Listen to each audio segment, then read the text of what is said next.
lovely lunch. It's very hard to pay attention after lunch when you just want to go and lie somewhere and have a snooze. And I'm trying to be as dynamic as possible and loud as possible because I have to sit in front of the computer so everyone on our other campuses can see me. So I can't move my hands around very much or move around and be dynamic. I'll do my best. My topic is engaging diversity in learning and teaching, particularly in online environments.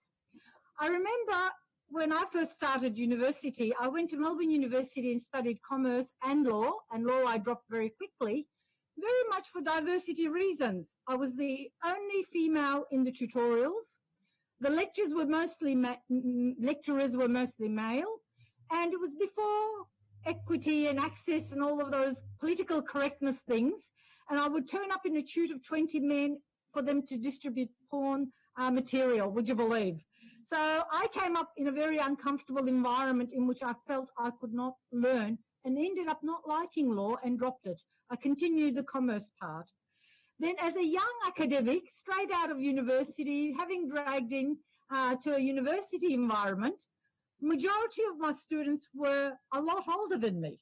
And I taught in human service and health type courses where there were a lot of women who were our students. Many of them had children who'd grown up and who were first to go to university. So it was a very diverse environment in which I was the academic and they were the students. So the world is turned upside down when you have diversity in your classrooms. So we often dismiss it, but it's a really fundamental element of learning and teaching. And in online environments, this gets challenging even more so. So my presentation will briefly cover what diversity is and what do we mean by diversity in education, learning and teaching and the impact of diversity on learning and teaching, online environments, and diversity inclusive strategies in online environments. I do have a number of exercises for you to do. I'm trying to make it as interactive as possible, but let's see how we go and whether I run out of time. So we keep saying it's a more globalized world. There's lots of movements of people. I'd like to always borrow from Arjun Appadurai's notion of the scapes, and it ties in with what Karen was saying about the changing nature of the world. The worlds are divided into scapes. We've got movements of money and finances at a very big scale, finance scapes. You're no longer constrained to your own small geographical area to raise money for your venture. We have media, which means that everything that's happening around the world is instantaneously in our living rooms. We have ideas and philosophies that travel very readily and very quickly. We have technologies that are changing globally and instantly. And of course, the notion of the ethnoscapes, which are the people, from ethnicities and ethno, from the Greek word people. So people are moving around. It's a more globalized world. People are moving around as tourists. People are moving for work. People are coming for study. So there's a lot of reasons. And in this scapes, the changing world of the scapes, diversity is a key element. The impact of the scapes in education is that we have a diversity of student body. We have more mobile students, we have multicultural environments, and we have changing patterns of student participation. Who is in our classrooms is changing as a result of these scapes. Secondly, ideas and images about what constitutes knowledge and education is changing in this global space. And also, ideas of particular types of people. If I say to you an international student, something triggers in your mind about a stereotype of an international student as someone who possibly can't read and write, someone who possibly doesn't speak English very well. If I say to you a mature age student, you have a particular idea of what that is. And most of today I've heard of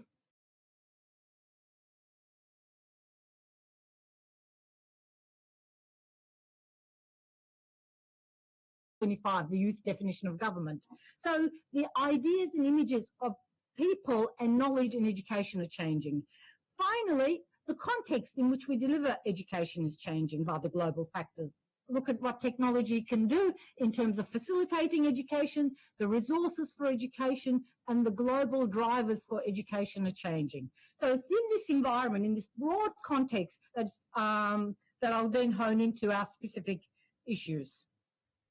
But before I do that, if you could turn to the next person and for 1 minute, ask yourselves or try and define what you understand by the term diversity. 1 minute.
Okay, so can we have some words? I'm going to interact with the group here, and I'm hoping you'll come up with similar words on other campuses. What are some of the words you came up with when you talked about diversity? Yell them out. Age, culture, gender, sex, experience, interests, disability, ability, finances, Asia.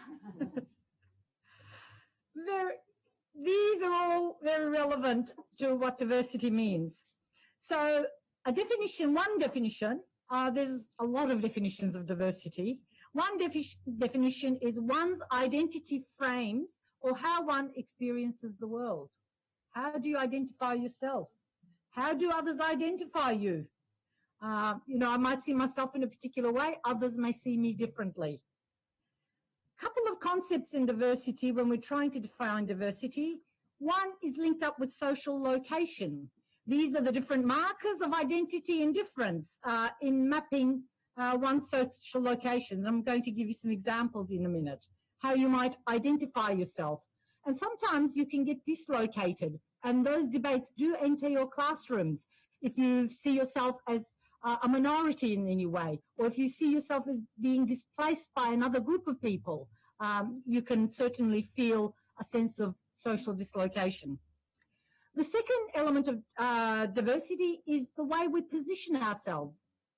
You could be a parent, you could be a student, you could be a manager. In some situations, you could be very powerful. In some situations, you could be very disempowered. So the social location of how you are impacts on your identity and the way you see the world and experience the world. And these enter our classrooms. The third element is the intersectionality. It's a mouthful, but I've got to learn to say it now, intersectionality. It talks about that we're not just one category. So you can be, I'm an academic, but I'm also a woman. I'm also of culturally different, diverse backgrounds. And so I could have multiple elements impacting on my identity, who I am, on my diversity. So it's at the intersections of those multiple identities where we really all are, each one of us and all of our students. I haven't got time to go into the theory of all of this, but it all makes interesting reading. So applying all of that to student diversity, one definition of student diversity is anything within the student cohort that distinguishes the individual student from the class norm, if there is such a thing as the class norm. So it's the differences and different factors that sets different students apart from each other. Student diversity can be categorized in a number of ways: personal characteristics, demographic characteristics, and skills and experiences. Some of them you've come up with, like age, gender, ethnicity, sexuality, ability, marital status, whether they're in the workforce, occupational status, educational backgrounds and previous experience with education, spatial location, urban, regional, rural, remote, parenting and caring responsibilities, political views, immigration status, cultural and linguistic backgrounds, familiarity with technology, I'll put that one in, generational backgrounds and learning styles. That's still not a comprehensive list, but it gives you a sense of the kinds of diversity that enters our classroom. And I find this one very interesting, is the different levels of academic preparedness. We all assume that students will come with a minimum baseline, but when we go in to teach, we all know from experience that that's not the case. They don't have the same level of technological knowledge. They don't have the same writing skills. They don't have the same listening skills. They don't have the same learning skills. So it's a question of academic readiness is also a point of difference, and that's really important for us. And it is a form of diversity. So why the hell does diversity matter? Does it really matter? And I've got a quote there from Kinia. He says, diversity does matter indeed. As I gave you with my own examples of my own learning and me being an academic and a learning facilitator, it mattered on both of those counts where, senior, more mature staff members would come up to me and say, you're younger than my child, how can you teach me in class? So, expectations and attitudes are really important. So one of the key elements, and I'm going to talk about diversity not as a deficit, but one of the things is if a student is being marginalized in any way in a learning environment, whether it's teacher-related or environment-related, based on diversity, they will not achieve learning outcomes. We know this from primary education, we know this from secondary education, and we know this from tertiary education. So that importance of that diversity cannot be underestimated to achieve learning outcomes. Diversity in learning and teaching impacts on a number of things. So students' learning is shaped by their environments. We looked at some examples in the previous workshop around meaning making and students being engaged in their learning process, but that's driven by their own experiences of who they are, their own identity, their diverse backgrounds. Diversity determines how students progress differently throughout our classrooms and throughout their learning cycle. It brings differences in factors that impact on progression, but also engagement and participation. If you are perhaps someone from a non-English speaking background, or if you speak in a particular way, that may impact on the way you participate in classes. Differences of students' resilience to go through issues, have the expertise, the wisdom, the maturity to work through navigating the education system. And it impacts on career and aspirational outcomes, the diversity of students' experiences and backgrounds. So diversity does indeed matter and is relevant for our learning environments. So what happens if we ignore diversity? What happens, is there a consequence for diversity? And I always say, yes, there is a consequence for diversity. One is you can have social inclusion and exclusion in your classroom environments. You could have people not being able to relate to the norms you're setting, whether it's to do with engagement, whether it's to do with particular curriculum, whether it's to do with the pedagogy of what you're doing, but also the broader environment. So inclusion, exclusion becomes a key factor in success. Secondly, diversity impacts on relations. So it has relational consequences. This is about engagement and participation as a student body, between staff and students, within the broader learning environment with the institution. So these relationships determine how well people engage. In some of the studies in tertiary education, both in vocational and higher education, if students have had good engagement experiences in their first year, they're more likely to finish their course. Where there's poor engagement in relationships, they tend not to complete or complete with a lag. There's a lot of literature around this, the relational consequences of learning. And the final element is the distributional consequences. And these are about what outcomes are we having, both for the individuals, but more broadly in terms of equity and equality in society. If people are not being able to complete their courses, achieve their career aspirations, have the skilled workforce we need, social cohesion outcomes. So there's a whole range of both individual, more social, and then broader societal distributional outcomes in terms of whether people have been able to get through. And it all comes back and starts with their learning experience. However, I say don't let the situation confuse you. We say diversity is important, but we have to avoid a deficit model of diversity. Often diversity is thought of in terms of particular groups. We tend to focus on culturally diverse, we tend to focus on gender, we tend to focus on age, and we tend to focus on ability disability. And yet even when we see those as points of disadvantage at times, they're also points of advantage. They're also points of strength. Those experiences are also points of positive learning outcomes. Most of the diversity discussion, if you look at it, is problematizes diversity. It sees it as a problem to be addressed in the classroom. It focuses on the individual or the student's background, where the person is the problem. The person brings this problem to us. They need particular equipment, or they need language support, or they need counselling support. However, we need to focus on the learning environment. We need to avoid that deficit model of diversity and start looking at, well, what are the environments are we creating for learning outcomes which enables every student of all diverse backgrounds to be able to maximise their outcomes and potential. So the shift to a more sophisticated, more intellectual and more grounded understanding of diversity, which incorporates a number of factors, not just a deficit model, a more positive model of diversity, and includes things like personal disposition, the value of the learnt experience, the current circumstances, and the different backgrounds. And Hocking has identified, for example, he says that we need to move to environments which are just, inclusive, and engaging through understanding the nuanced experiences of all students. And that's what it is. It's about understanding the nuanced experiences. There will be commonalities and differences in those nuances of experiences of diverse students.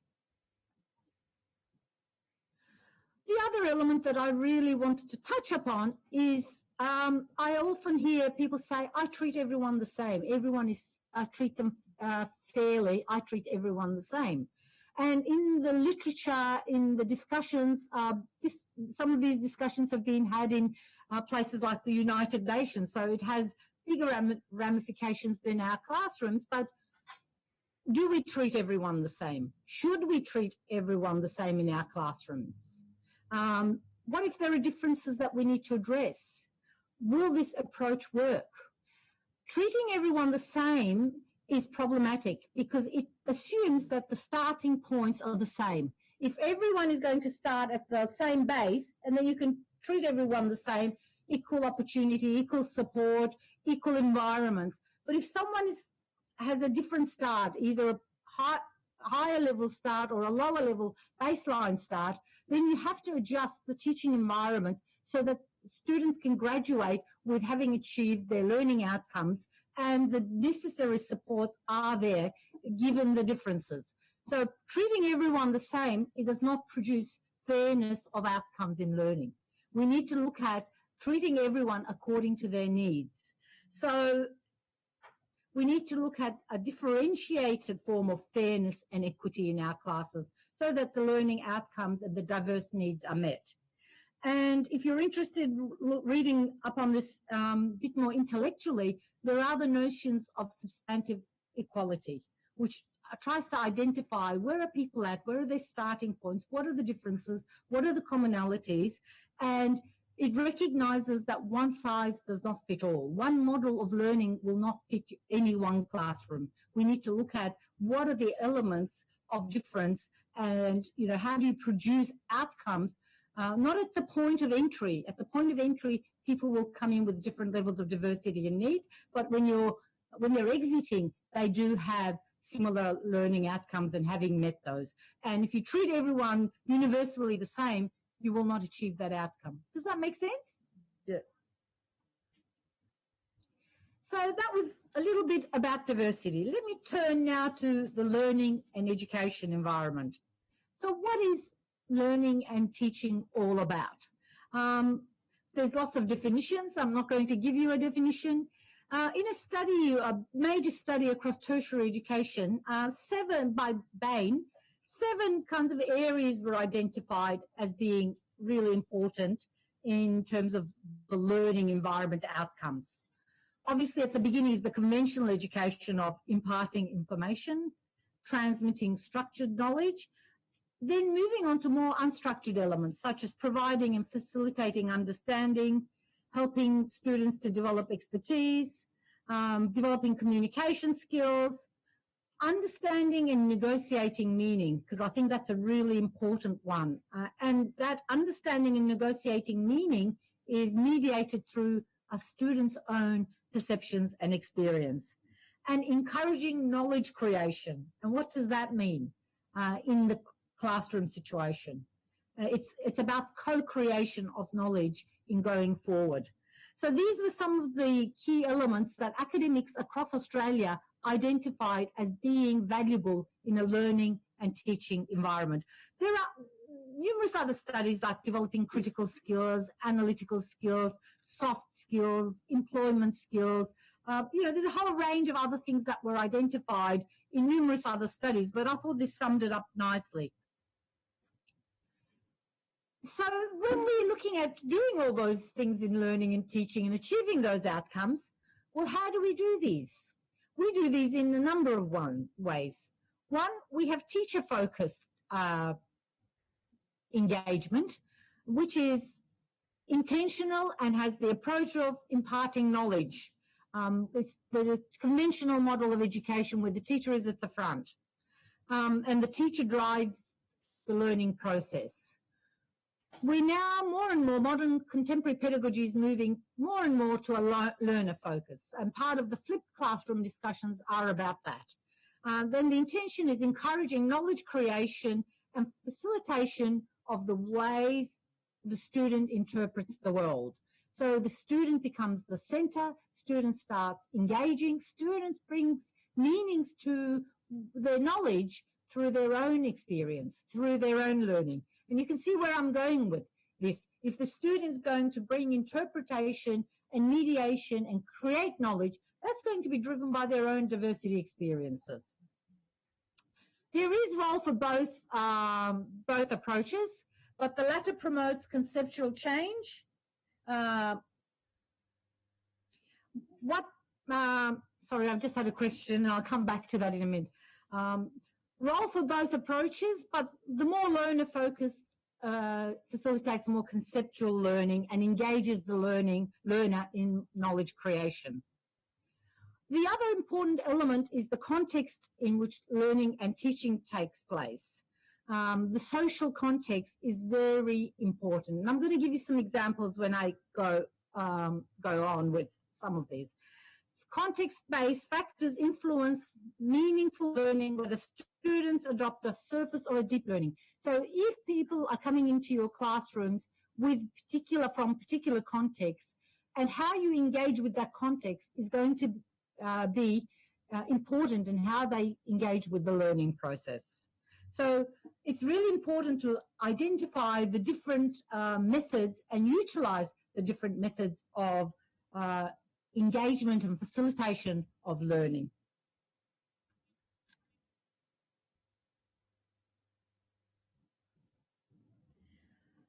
I have a number of questions here, which I will, I think, save to the end, such as what strategies do you use to identify what makes each student different? I actually have a question for you on that, so we're going to do a little exercise of that. So if I could just continue and we'll come back to these questions. So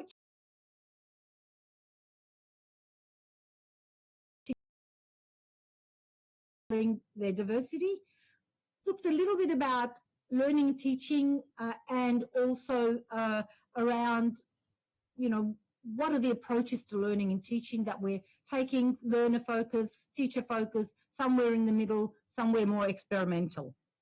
Let me just quickly turn and bring those two together to the paradigms of learning and teaching.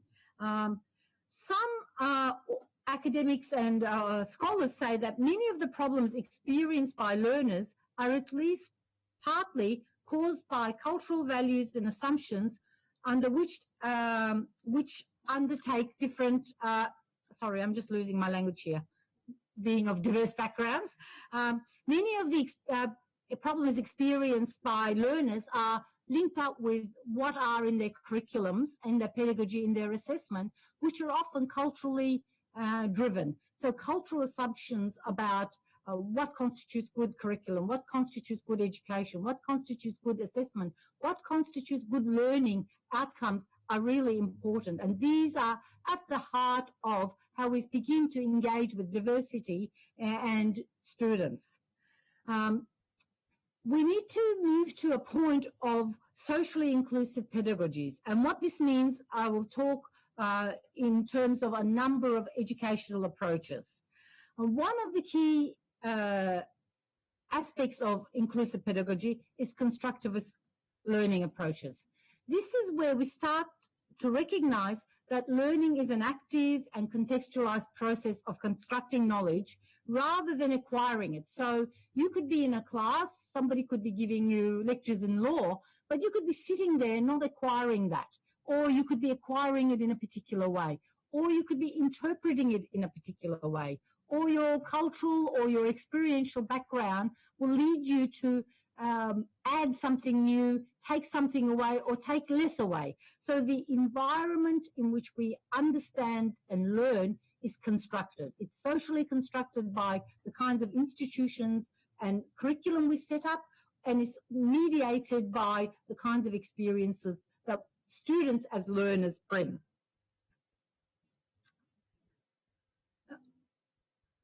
There is also a whole branch of area called inclusive pedagogy, which is about pedagogy and curricula that's an assessment which are designed to engage the students in the learning process that's meaningful and relevant and accessible to them. So how do we do this? How do we get to a point in which we manage teaching practice and learning practice that can engage students in different ways? Gale and Mills provide three areas of inclusive pedagogy. The first is recognize that this diversity is a diversity and that students bring and offer value to the learning environment. I've seen many situations where students' contributions are not always valued, even if they're, very different from those of the facilitator. It's still a valuable contribution. And I can give you an example around where in public health, for example, where there's discussion around immunology and someone comes from another health environment, an allied health environment, and brings a different approach to negating immunology. So it still makes for very valuable discussion around those sort of different concepts.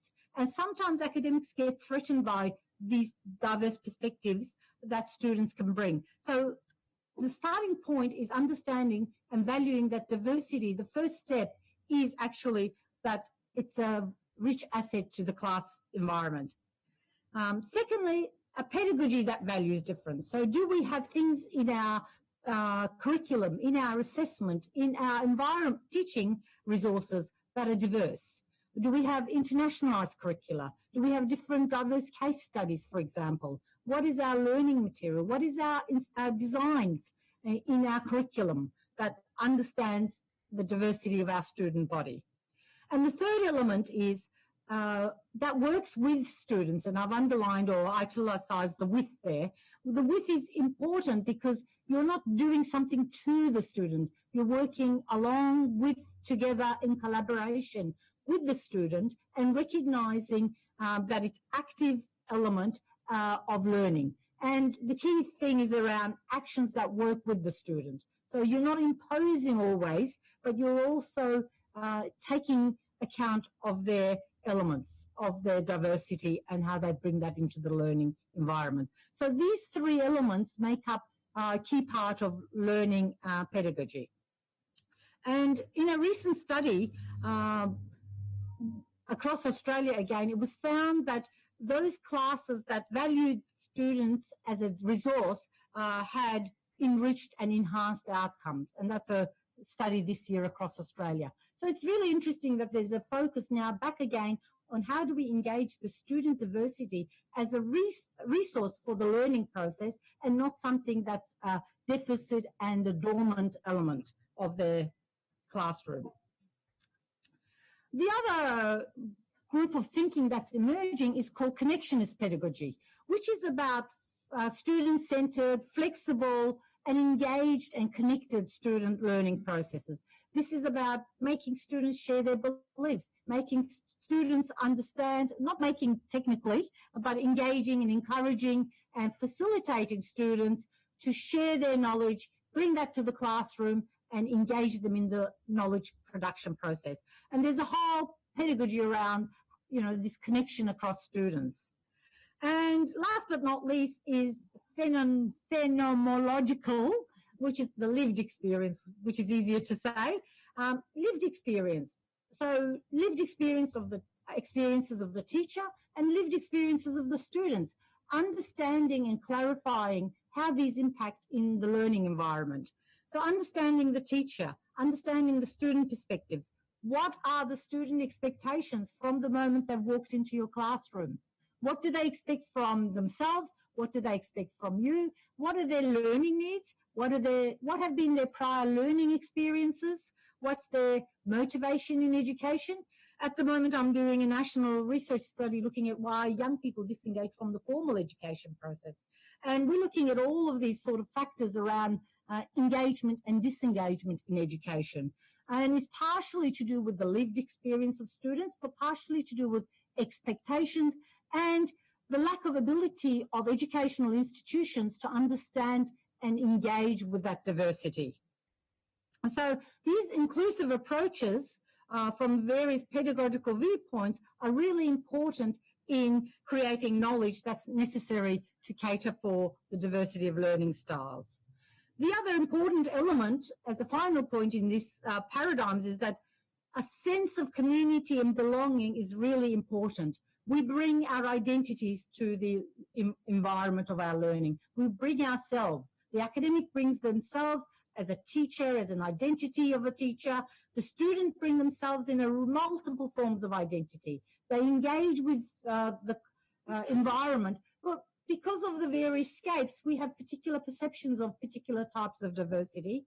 So sense of belonging, sense of engagement, and sense of community is known to be very, very important, and not just in the classroom, but in the institution. And being known to academic is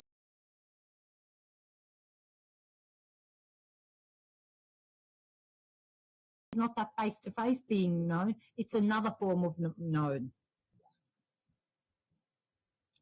So the learning facilitator, let's now turn to the academic.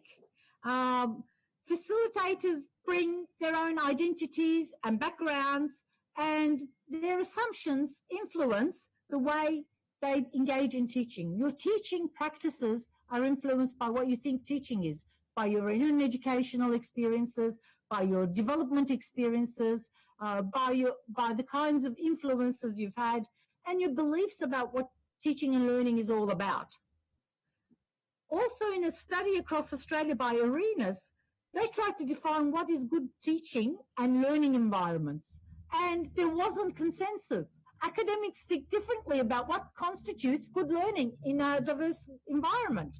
So if we're not having consensus around what that means, what are we practicing in our courses and teaching?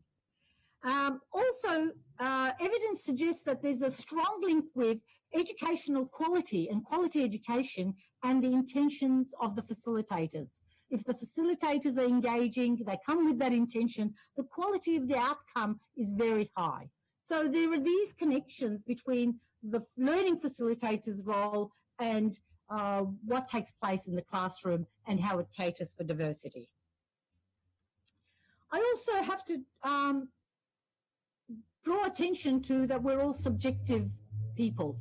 We all have an emotive element to ourselves. We have a rational element. We have a professional element. So the sense of self that we bring as academics into class or as students into class puts ourselves through this discursive process of changing, evaluating, seeing ourselves in particular ways. And I see this being played out in academia in very different ways, across different teaching levels, across sessional and permanent staff, across seniority. So there's a whole lot of areas in which the sense of self is brought in and played out in both in the educational institutional environment, but also in the classrooms. So you develop your own subjectivity around your own teaching, but you also develop your sense of subjectivity about others. I've seen academics roll their eyes when particular types of groups of students come. We all have seen it. So we all have a sense of subjectivity around engaging with particular types of diversity. We're not always all accepting, and I'm not saying that we shouldn't be critical, but basically we need to be aware of our subjectivities. And some of the controversial areas, of course, have been around things like race, in inverted commas, culture, gender, and so forth. And we have both conscious thoughts and unconscious thoughts around these issues.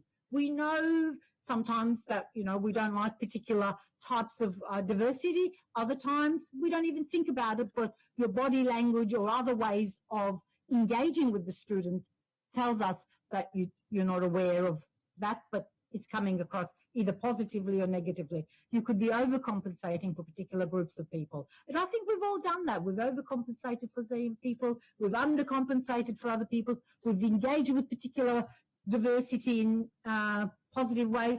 We've engaged with it in negative ways. So the question I pose is, in what ways might your own subjectivities advantage or disadvantage particular groups of diverse learners? How are your thoughts and emotive and cognitive elements impacting on the way you facilitate learning of diverse students? So if you could now talk in groups of maybe 2 or 3 for 5 minutes about, I've got 10 minutes left. How do you respond to the diversity of students and what are your values? Maybe if you could just turn to the person next to you and speak to them for about 2 minutes. I'm having to rush through my presentation.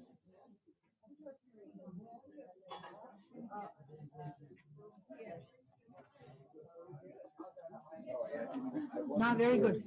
Is that okay to do that? Yes, it is. To distract you. No, that's good. What is their base level of knowledge? Yeah. Apparently the interaction down there when you asked them to have the group talk before was really, really good. Everyone was locked in. Every so often you keep freezing. Yes. But it's not you can't really No, it's that was happening with Eddie too when she was talking. Yeah. She was freezing.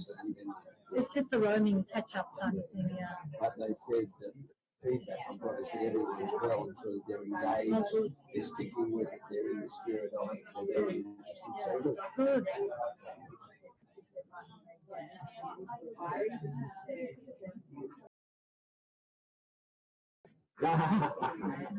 Well, We're supposed to finish at 1:45, but because we were late starting, I've given you until 10. I might take 5 extra. Well, yeah. Cheeky. Well, yeah, 10 minutes will take you just before 10, which is when the next session is supposed to start. Okay? Okay.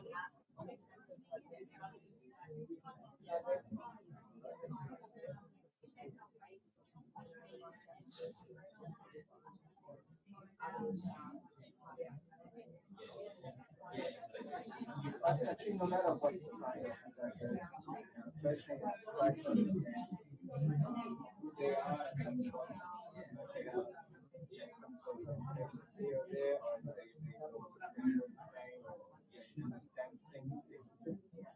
try to understand that they best response and then find other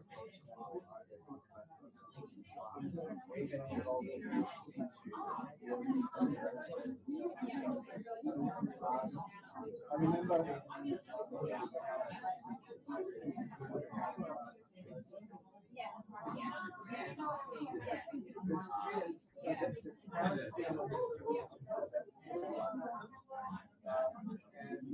he was feeling the students as a natural. He started and then it's also like something like that. Tell the other students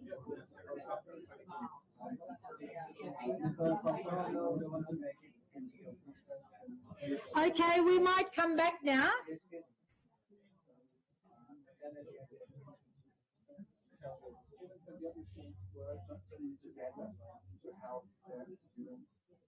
Ideally, these are long conversations each. I'm giving you a taster and we might come back in future staff development programs.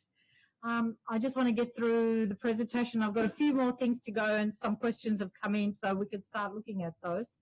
I just want to quickly now turn to the online environments. Of course, we know the benefits of the online environment about learning through spatial connectivity, the speed, and so forth. There are 3 key elements that have been identified for online learning. One is the social presence of the individual. Learners are free to express themselves as the real people. Secondly, and real as in the ability to be able to express their identity, express their needs, express their experiences and expectations. The second is around the teacher presence. The learning facilitator presence is thought to be very, very important, particularly around the design of the learning experience. And the third is around the cognitive presence, where learners are able to construct and confirm the meaning of what they're learning through reflection and through discourse and through discussion and engagement and through critical inquiry. So these 3 elements are seen to be fundamental in any online environment. But when we start to look at the online environment, what do you know about the diversity of your students? And this was one of the questions. What strategies do you use to identify what makes a student different from the class? And how have you gathered this information? Now, this is a very important point, and it goes to the core of trying to work and engage with diverse student needs in online environments. So I'm going to give you 3 minutes to discuss this question as distinct from 1. Technically, I should give you 15 minutes to discuss this, but if you could just start to engage with how do you know your students are diverse? What strategies are you using to identify the diverse students in online environments when you don't see them? So if you could talk to each other again.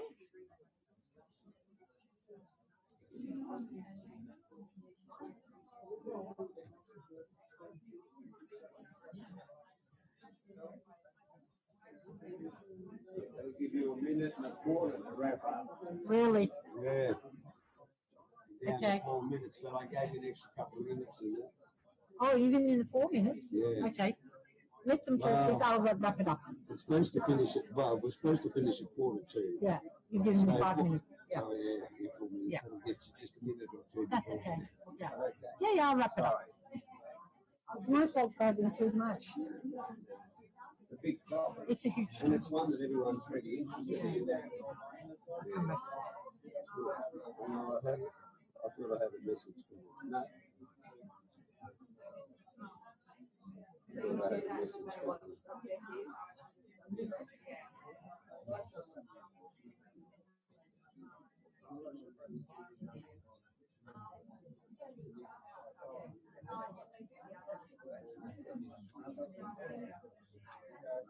do that.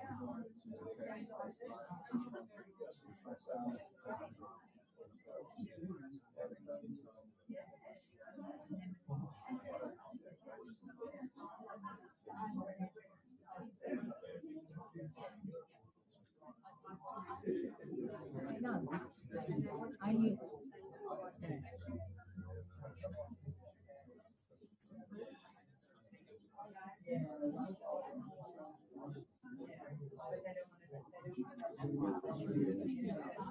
Sorry? Yeah, I'll give them one. This is an important topic. You were only late this morning. You were only late this morning. What if I take extra 5 minutes? Does it matter? You're in charge.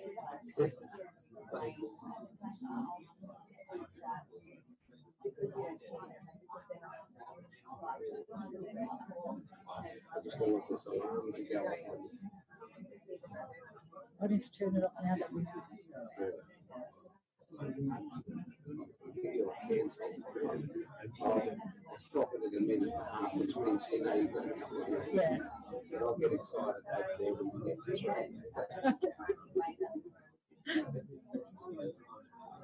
Help.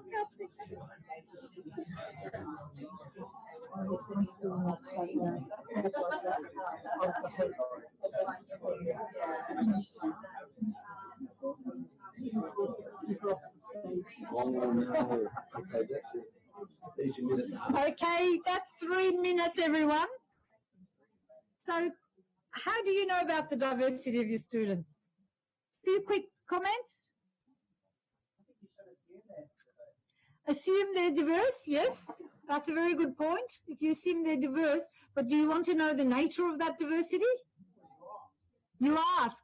What do you ask? Who do you ask? You're in an online environment. How do you ask? You introduce yourself, your background, your experience, and you ask the students. So create an opportunity for students to talk about themselves. Anything else?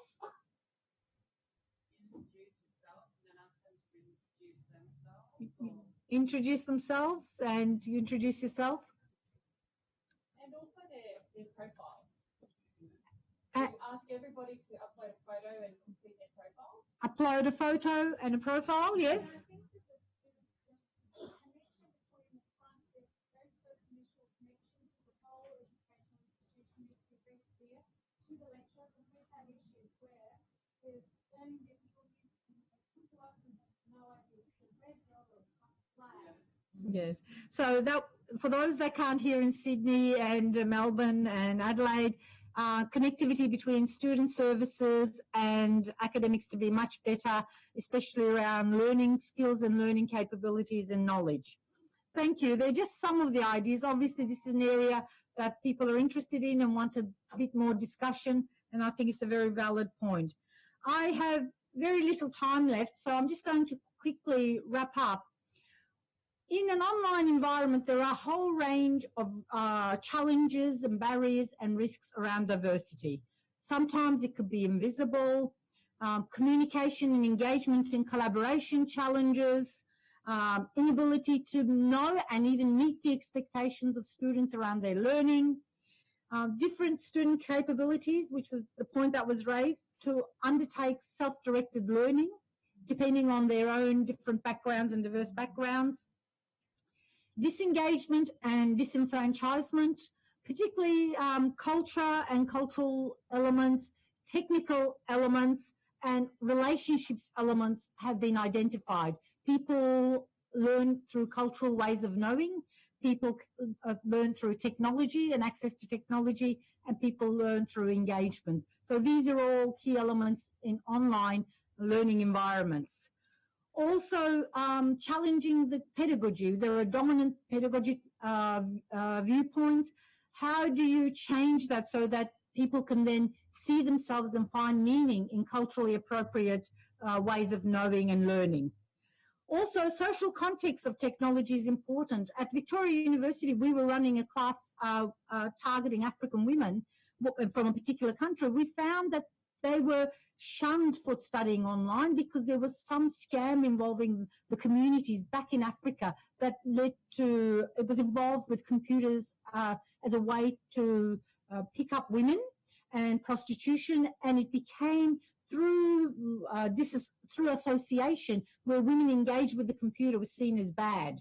And there was a cultural thing that emerged around that. So when women started learning and enrolling in engaging through computers, people had negative opinions of them, even though what they were doing was trying to study a university degree. So the context of the technology and how technology are used is really important.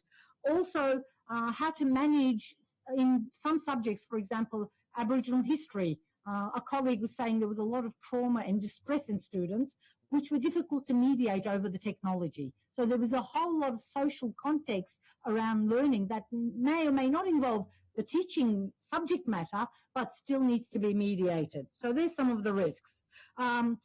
Technical knowledge, we can't always assume that everybody understands the sort of the intuitive navigation of the technology. Facilitation of discussion groups, dominant online personalities, etc.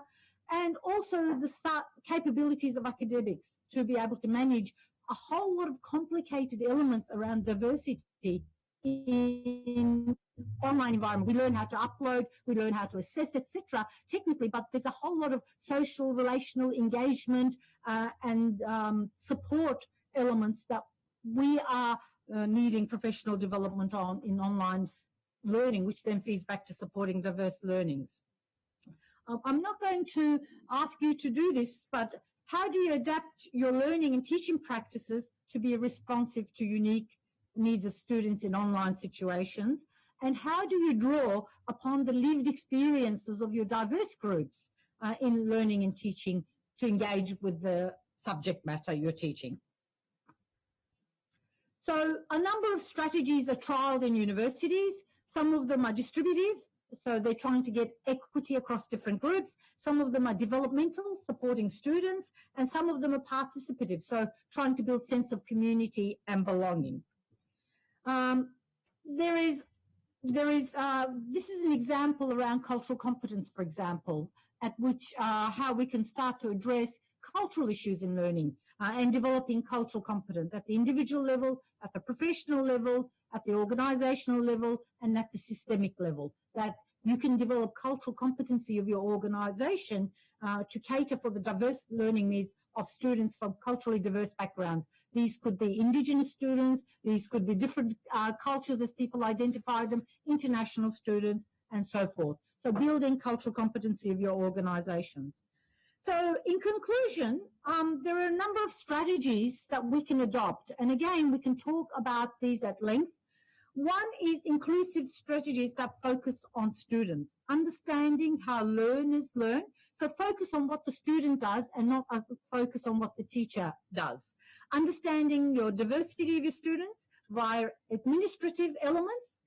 All universities and educational institutions keep statistics and data of the backgrounds of your students, age, etc., but also through interactive exercises as you've identified. Understanding what motivates the student, what are their goals in this learning. It's not always vocational. Sometimes it is a career focus, but other times people just come to learn. So how is this linked to their diversity?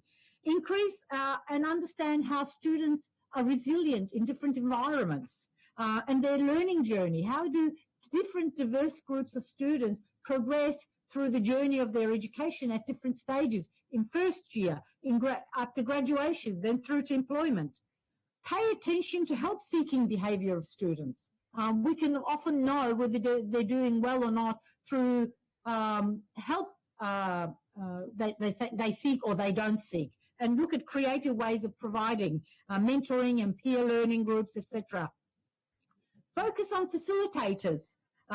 Importance of being a reflexive practitioner, recursive understanding of where you're at with your own subjectivity and the way your own knowledge base around the different inclusive pedagogies.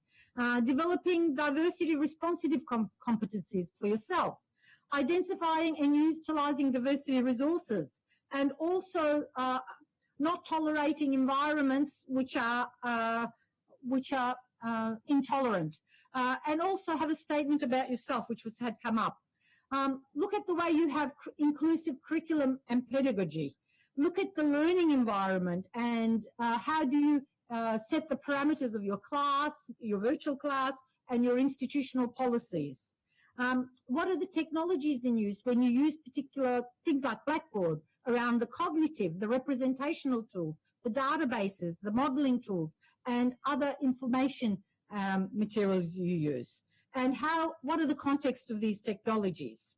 So also pay attention to engagement and collaboration. So in concluding, I want to say that we need to start by what I use in community development, putting the last person first. If you think a particular person is the most disadvantaged, if you put them first, then you would have catered for all the other diversity in the classroom. I just want to finish up with a quote from Stuart Hall, which I really like. He says that we have a responsibility to negotiate and form practices which are able to deal with difference, since there will always be difference, while trying to remedy the gross inequalities experienced by different groups. Thank you.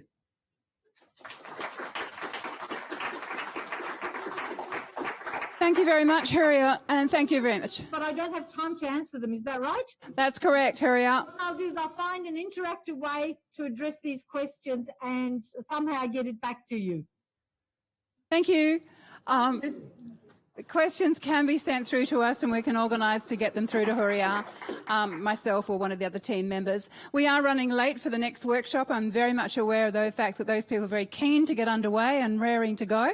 So I will ask you to get to those areas very quickly and also to make sure you're back in here for the closing address with Guy Bentley. Thank you.